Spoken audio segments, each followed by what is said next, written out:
नमस्कार बंधुरा आज के आमी आपनादेर साथे शेयर करब एकटी ब्रेकफास्ट रेसिपि। एटा जेमन हेल्दी तेमन टेस्टी और भीषण इजी। आशा करी आजकेर এই रेसिपि आपनादेर भालो लागबे। एखाने आमी एक बाटी सुजी निয়েছি। एखाने 200 ग्राम सुजी आछे। कड़ाई गरम करे प्रथमे এই শুকনো কড়াইতেই আমি সুজিটা ভেজে নেব। গ্যাসের ফ্লেমটা এই সময় মিডিয়াম রেখেছি। খুব বেশি লাল করব না। সুজির কাঁচা গন্ধটা চলে গেলেই সুজিটা আমি নামিয়ে নেব। আজকের এই হেলদি রেসিপি ছোট থেকে বড় সকলেরই পছন্দ হবে। ছোটদের টিফিনেও এই রেসিপি আপনারা দিতে পারেন। অনেকক্ষণ পেট ভরা থাকবে। সুজিগুলো ভাজা হয়ে যাওয়ার পরে একটা প্লেটে নামিয়ে রেখে দিলাম। কড়াইয়ের মধ্যে সাদা তেল গরম করে প্রথমে বাদামগুলো ভেজে নেব। দেখুন বাদামগুলো ভাজা হয়ে গেছে। একটা বাটির মধ্যে বাদামগুলো আমি তুলে নিচ্ছি।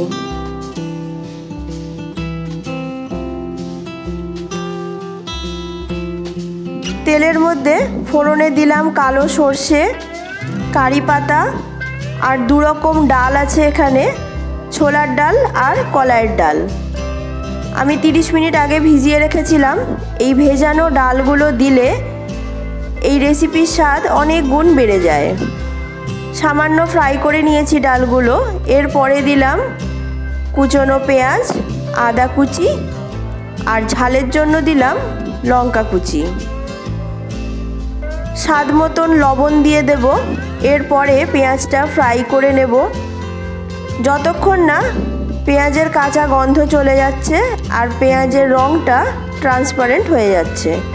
খুব বেশি লাল করে ভাজার কোনো দরকার নেই। তারপরে এখানে দিয়ে দিলাম ছোট করে কাটা দুটো আলু।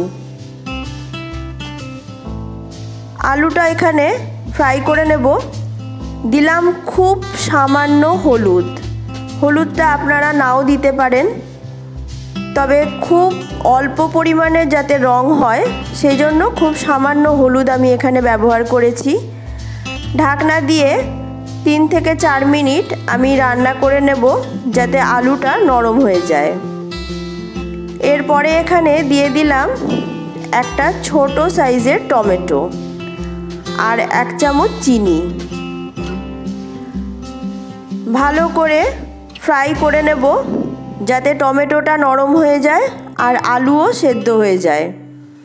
দেখুন আলু সেদ্ধ হয়ে গেছে আর টমেটোটাও নরম হয়ে গেছে। তবে টমেটো যেন একেবারে গলে না যায়। দিয়ে দিলাম ভেজে রাখা বাদাম। সব কিছুর সাথে বাদামটাও ভালো করে মিশিয়ে নেব। এরপরে এর মধ্যে দিয়ে দেব ভেজে রাখা সুজি। সবজির সাথে সুজিটা খুব ভালো করে এবার মিশিয়ে নেব। এখানে আপনারা সবজির মধ্যে গাজর, ফুলকপি, বিনস আরও অনেক রকমের সবজি ব্যবহার করতে পারেন। তবে আমার বাড়িতে যা ছিল আমি সেই উপকরণ দিয়েই আজকের এই রেসিপিটি বানাচ্ছি। সুজিটা ভালো করে মিশিয়ে নিয়েছি সবজির সাথে। এরপরে অল্প অল্প জল দেব আর সুজি ক্রমাগত নাড়াচাড়া করতে থাকব। একেবারে অনেকটা জল দিয়ে দিলে সুজি দলা বেঁধে যাবে আর খেতেও ভালো লাগবে না। এইভাবে ক্রমাগত অল্প অল্প জল দিতে থাকব আর সুজির সাথে মেশাতে থাকব। এর ফলে সুজি জল টানতে থাকবে আর ক্রমাগত ফুলতে থাকবে। দেখুন আশা করি বুঝতে পারছেন সুজিটা ক্রমশ ফুলে উঠছে। আপনাদের যদি মনে হয় যে জল একটু বেশি হয়ে গেছে বা সুজিটা দলা বেঁধে যাচ্ছে তাহলে ভয় পাওয়ার কোনো কারণ নেই। ঠান্ডা হলে সুজি নিজে নিজেই ঝরঝরে হয়ে যাবে। নামানোর সময় এখানে আমি দিয়ে দিলাম সামান্য ধনেপাতা কুচি। এটাও অপশনাল, ধনেপাতা আপনারা নাও দিতে পারেন যেহেতু কারি পাতা দিচ্ছেন। তবে আমার এখানে কারি পাতা এবং ধনেপাতা দুটোরই ফ্লেভার ভালো লাগে। ভালো করে ধনেপাতাটাও মিশিয়ে নিয়েছি, এরপরে গরম গরম সার্ভ করে নেব। আপনারাই বলুন তো আজকের এই রেসিপি দেখতে কেমন হয়েছে। খুবই কম সময়ে তৈরি হয়ে যায় সুস্বাদু এবং স্বাস্থ্যকর এই ব্রেকফাস্ট রেসিপি। আমার আজকের এই রেসিপি আপনাদের যদি ভালো লেগে থাকে তাহলে ভিডিওটি আপনার বন্ধুদের সাথে শেয়ার করে দেবেন। আর আমার চ্যানেলে যদি নিত্য নতুন রেসিপি দেখতে চান তাহলে চ্যানেলটি সাবস্ক্রাইব করে পাশে থাকা বেল আইকনটা প্রেস করে দেবেন। তাহলে আমি যখনই নতুন কোনো ভিডিও আপলোড করব সবার আগে নোটিফিকেশন আপনাদের কাছে চলে যাবে। তাহলে আজকের মতন আমি আসি। আপনারা সবাই ভালো থাকবেন, সুস্থ থাকবেন। দেখা হবে আবার নতুন কোনো রেসিপি নিয়ে আমার পরের ভিডিওতে। টাটা, নমস্কার।